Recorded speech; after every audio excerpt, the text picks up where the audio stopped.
منافق کی بات چل رہی تھی۔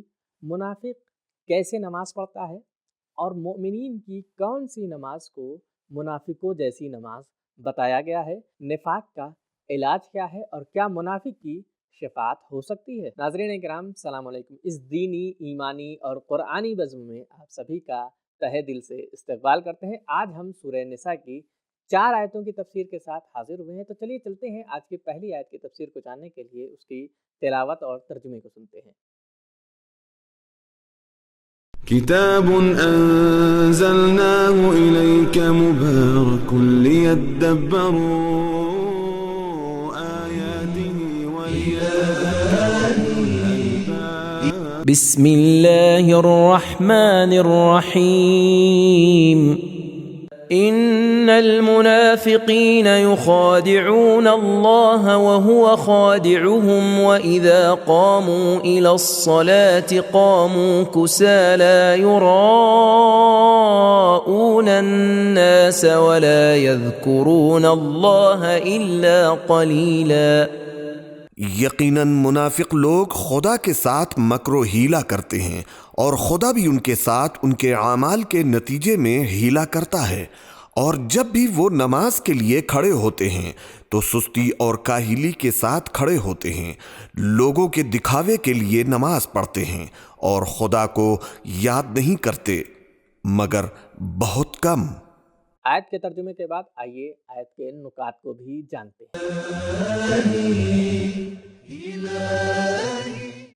منافق ظاہر میں احکام دینی بجا لاتا ہے لیکن اس کی نیت خدا کے لیے نہیں ہوتی۔ نماز پڑھتا ہے لیکن دکھاوے کے لیے، سستی اور غفلت کے ساتھ پڑھتا ہے۔ وہ خیال کرتا ہے کہ اس طریقے سے خدا تعالیٰ کو فریب اور دھوکہ دے رہا ہے، جبکہ وہ نہیں جانتا کہ وہ خود کو دھوکہ دے رہا ہے، اور خدا تعالیٰ تو اس کے اندرونی حالات سے آگاہ ہے اور وہ اس کی فریب کاریوں کا بدلہ دے گا۔ حضرت امام رضا علیہ السلام فرماتے ہیں، چونکہ اللہ تعالیٰ ان منافقین کو ان کے مکر و فریب کا بدلہ دیتا ہے، لہذا خدا کی اس سزا کو بھی مکر و حیلہ کہا گیا ہے۔ تفسیر نور الثقلین۔ وہ نماز جو ہم سے طلب کی گئی ہے، وہ نماز عاشقانہ، خالصانہ اور جسے ہمیشہ ادا کرنا ہے۔ پیغمبر اکرم صلی اللہ علیہ وآلہ وسلم نے فرمایا، جو لوگ نماز کو آخر وقت تک تاخیر کرتے ہیں، مختصر اور جلدی میں پڑھتے ہیں، وہ منافقین جیسی نماز پڑھتے ہیں۔ در منصور جلد نمبر 2 صفحہ 237۔ قرآن مجید مومنین کی نماز کے بارے میں اقام الصلاۃ کا جملہ استعمال کرتا ہے، لیکن منافقین کے بارے میں کہتا ہے قاموا الی الصلاۃ۔ ان دو جملوں اقاموا اور قاموا میں بہت زیادہ فرق ہے۔ پہلے کا مطلب قائم کرنا اور دوسرے کا مطلب قیام کرنا ہے۔ تو ہم نے آیت کریمہ کے نکات کو جان لیا ہے، بڑھتے ہیں آیت کریمہ کے پیغامات کی طرف۔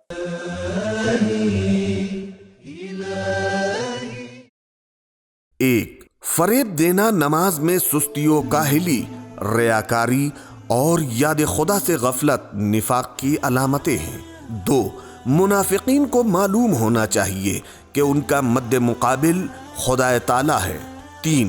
خدا تعالیٰ کی سزا عمل کے مطابق ہوتی ہے۔ 4۔ منافقین کی نماز روح کی سستی اور ریاکاری کی بنیاد پر ہوتی ہے، اس کے اندر نہ روحانیت ہوتی ہے، نہ مقصد اور نہ ہی مقدار۔ تو یہ تھی آیت نمبر 142 کی تفسیر۔ آئیے بڑھتے ہیں آیت نمبر 143 کی طرف اور سنتے ہیں اس کی تلاوت اور ترجمے کو۔ کتاب انزلناه الیک مبارک لیدبروا آیاته ولیتذکر اولو الالباب۔ بسم اللہ الرحمن الرحیم۔ مذبذبین بین ذلک لا الہ هؤلاء ولا الہ هؤلاء ومن يضلل الله فلن تجد له سبيلا۔ منافقین اس کفر و ایمان کے درمیان کشمکش میں ہیں، نہ تو اس مومن گروہ کی طرف ہیں اور نہ ہی اس کافر گروہ کی طرف۔ اور اے رسول، جسے اللہ گمراہی میں چھوڑ دے تم اس کے لیے نجات کی راہ ہرگز نہیں پا سکتے۔ مفسر نے اس آیت کے ضمن میں ایک نقطے کو بیان کیا ہے، آئیے بڑھتے ہیں اور اس نقطے کو جان لیتے ہیں۔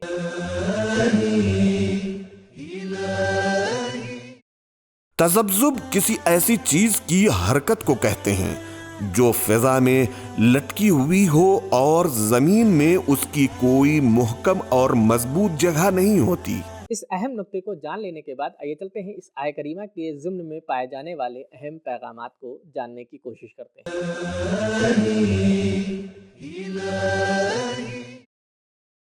ایک، منافقین فکر اور عقیدے کے لحاظ سے آزاد نہیں ہیں، ہر واقعے کے ساتھ گھوم جاتے ہیں، حالات کے مطابق اپنی رائے بنا لیتے ہیں، ان کا وجود دوسروں کے ساتھ وابستہ رہتا ہے اور بے مقصد بھٹکتے پھرتے ہیں۔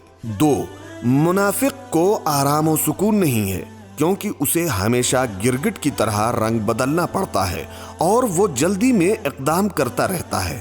تین، اعتقادی اور فکری مقام پر مستقل مزاجی اور یقینی کیفیت ضروری ہے، شک و تردید نقصان دہ ہے۔ چار، منافق قہر خداوندی کا مستحق ہے۔ پانچ، نفاق لا علاج بیماری ہے۔ تو یہ تھی آج کے پروگرام کی دو آیتوں کی تفسیر۔ آئیے چلتے ہیں آج کی تیسری آیت کی تفسیر کو جاننے کے لیے اس کی تلاوت اور ترجمے کو سنتے ہیں۔ يا أيها الذين آمنوا لا تتخذوا الكافرين أولياء من دون المؤمنين أتريدون أن تجعلوا لله عليكم سلطانا مبينا۔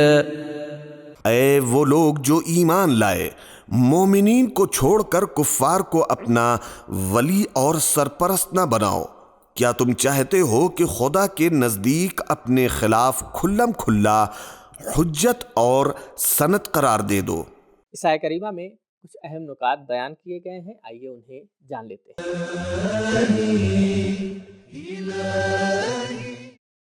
مومنین کو یہ حق نہیں ہے کہ وہ کفار کی ولایت اور سرپرستی کو قبول کریں، لیکن منافق کفار کے ساتھ نہایت گہرے تعلقات رکھتے ہیں۔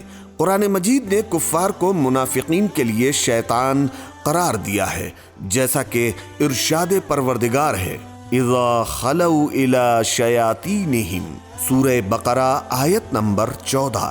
اور اسی طرح منافقوں کا بھائی بھی کہا ہے، ارشاد رب العزت ہے الذین نافقوا یقولون لاخوانہم الذین کفروا، منافق لوگ اپنے کافر بھائیوں سے کہتے ہیں، سورہ حشر آیت نمبر 11۔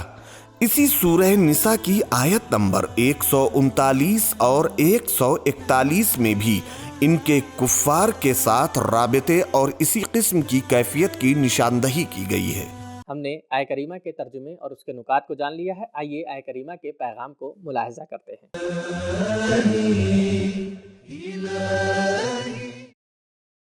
ایک، کافروں کی سرپرستی کو قبول کرنا ایمان کے ساتھ سازگار نہیں ہے، ایک دل میں دو طرح کی محبت نہیں سما سکتی۔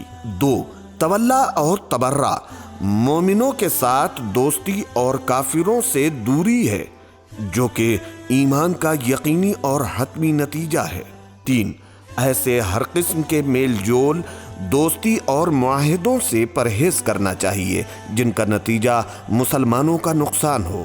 چار، خارجہ سیاست، سیاسی، اقتصادی اور تجارتی تعلقات، سرکاری عہدوں پر تقرری یعنی سلیکشن اور عزل و نصب، غرض کوئی بھی ایکشن اور اقدام جس سے مسلمانوں پر کفار کا تسلط اور قبضہ قائم ہوتا ہو، وہ حرام اور قابل مذمت ہے۔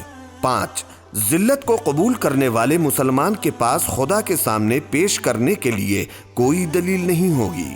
تو یہ تھی آج کے ایپیسوڈ کی 3 آیتوں کی تفسیر۔ آئیے چلتے ہیں آج کی آخری آیت کی تفسیر کو جاننے کے لیے اس کی تلاوت اور ترجمے کو سنتے ہیں۔ ان المنافقین فی الدرک الاسفل من النار ولن تجد لهم نصیرا. یقیناً منافقین جہنم کے پست ترین درجے میں ہیں اور تم ان کے لیے کوئی مددگار نہیں پاؤ گے. تو یہ تھا آیہ کریمہ کا ترجمہ. آئیے بڑھتے ہیں آیہ کریمہ کے نکات کی طرف.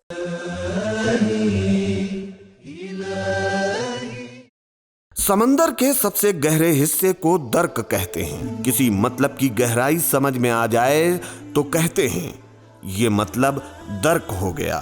اس کے علاوہ نیچے کی طرف جانے والی سیڑھی کو درک اور اوپر کی طرف جانے والی سیڑھی کو درجہ کہتے ہیں. لہذا بہشت کے درجات ہیں اور اسی طرح جہنم کے درکات ہیں. ہم نے آیہ کریمہ کے ترجمے اور اس کے اہم نکات کو جان لیا ہے. آئیے چلتے ہیں آیہ کریمہ کے پیغام کو جاننے کی کوشش کرتے ہیں.